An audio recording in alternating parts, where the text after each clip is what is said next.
ওরাও মানুষ। আমাদের পাশের ফ্ল্যাটে তৃতীয় লিঙ্গের মানুষ অর্থাৎ হিজড়ারা থাকে। তাদের বেলকনি আর আমাদের বেলকনি প্রায় মুখোমুখি। আমার 7 বছরের ছেলেটা সাথে ওদের বেশ ভাব। একদিন দেখলাম বেলকনি থেকে ওরা কিছু একটা কাগজের ভরে আমার ছেলেকে দিচ্ছে। আমায় দেখা মাত্রই ওদের মধ্যে কয়েকজন বেলকনি থেকে দ্রুত রুমে ঢুকে পড়ল। বাকি দুজন ছিল, একজন হয়তো ওদের দলের প্রধান। সে আমায় দেখে অপরাধীর ন্যায় বলল, ওকে কিছু বলিস না রে বোন, ওর কোনো দোষ নাই। আমরা ডাকছি ওর সাথে গল্প করব বলে। আমি আমার ছেলের হাত থেকে পিঠার ঠোঙাটা একটানে কেড়ে নিয়ে বেলকুনি দিয়ে রাস্তায় ছুঁড়ে ফেললাম। ছেলেটা আমার দিকে ছলছল চোখে তাকিয়ে রইল। ও পাশের বেলকুনিতে থাকা ওই দুইজনও অবাক নয়নে আমায় দেখছিল। এর মাঝে চলে গেছে 2টা সপ্তাহ। আমি ভেবেই নিয়েছিলাম সেই দিনের পর থেকে আমার ছেলে বা ওরা কেউই আর আমার ছেলের সাথে কথাবার্তা বলবে না।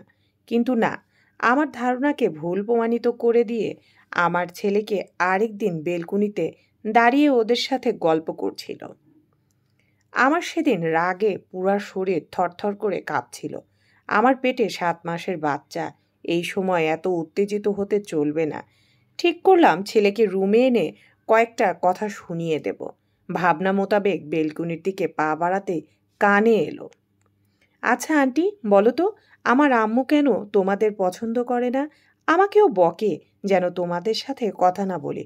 আমার আম্মু বলে খারাপ মানুষদের সঙ্গে মিশতে নেই। তাহলে কি তোমরাও? কথাটা শেষ করার আগে আমি সেখানে উপস্থিত হলাম। ঠাস করে ছেলেটার গালে একটা চড় বসিয়ে দিলাম। আমার ছেলেটা তখন গালে হাত দিয়ে কাঁদতে কাঁদতে সেখান থেকে চলে গেল। আমি রাগে কটমট করতে করতে ওদের উদ্দেশ্যে বললাম, আর একদিন যদি তোমাদের আমার ছেলের সাথে কথা বলতে দেখেছি, আমার যে খারাপ আর কেউ হবে না। ওদের মধ্যে থেকে একজন কর্কশ গলায় বলে উঠল, এই তুই বলার কে রে? হ্যাঁ, ওইটুকু বাচ্চা কি তোদের মতো নাকি রে, যে এত ভেদাভেদ বুঝবে? এত অহংকার কেন রে তোদের? ওই ঘটনার পর কেটে গেছে প্রায় মাসখানেকের মতো। গতকাল মাগরিবের সময় আমার প্রসব ব্যথা শুরু হয়। বাসায় আমি, আমার স্বামী, ছেলেটা আর কাজের রোকেয়া খালা ছাড়া কেউই থাকে না। আমার স্বামী তো অফিসেই আছে। এদিকে খালা বিকালে বাজার করতে গিয়েছে, তখনও ফেরেনি। ব্যথায় যখন কাতরাচ্ছিলাম তখন আমার ছেলেটা দৌড়ে আমার কাছে আসে। ও অস্থির হয়ে ওঠে আমার জন্য, কাঁদতে শুরু করে আমার অবস্থা দেখে। আমি যন্ত্রণায় কথা বলতে পারছিলাম না। তারপর দেখলাম আমার ছেলেটা কোথায় যেন ছুটে যায়। কয়েক মিনিটের পর আমার ছেলের পেছন পেছন পাশের ফ্ল্যাটের সেই হিজড়াগুলো এক এক করে আমার রুমে প্রবেশ করলো। আমি আবছা চোখে দেখলাম ওরা আমায় ধরাধরি করে কোথায় নিয়ে যাচ্ছে। সকালে আমার স্বামীর মুখে শুনলাম সারা রাত ওরা কয়েকজন আমার কেবিনের বাইরেই ছিল।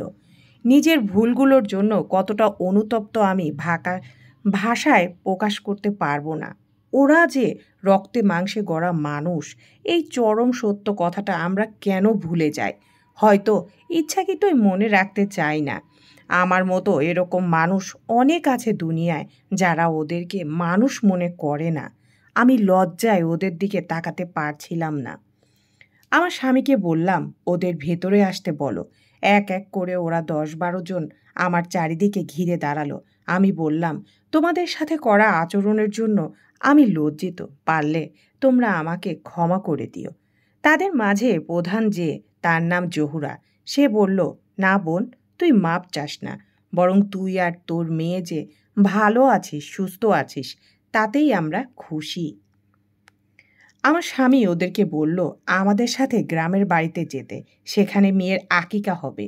মেয়ের নাম ওরাই যেন রাখে। হয়তো এটার জন্য ওরা মোটেও প্রস্তুত ছিল না। খেয়াল করলাম ওদের সবার চোখে পানি টলমল করছে। কথাটা শুনে একজন আরেকজনের সাথে চোখাচোখি করছে। জহুরা ছলছল চোখে বলল, ভাইজান, আমরা কি এতটা সম্মান পাওয়ার মতো মানুষ? আমার স্বামী জবাবে বলল, হ্যাঁ, তোমরাও মানুষ, আমাদের মতনই মানুষ। আর সম্মান পাওয়ার মতো মানুষ তো সবাই হয় না। যারা সম্মান দেয় শুধু তারাই সম্মান পায়। আজ আমার স্বামীর কথাগুলো শুনে নিজেকে বড্ড ছোট আর অসহায় মনে হলো। সত্যি তো, এই পৃথিবীর বুকে মানুষ যাকে সম্মান দেয় সেই সম্মান পায়। সম্মান পেতে গেলে সত্যিই তো পৃথিবীর বুকে মানুষ যাকে সম্মান দেয় সেই সম্মান পায়। সম্মান পেতে গেলে অন্যকে সম্মান অবশ্যই দিতে হবে। তবে নিজে সম্মানিত হওয়া যায় বা সম্মান পাওয়া যায়। সমাপ্ত।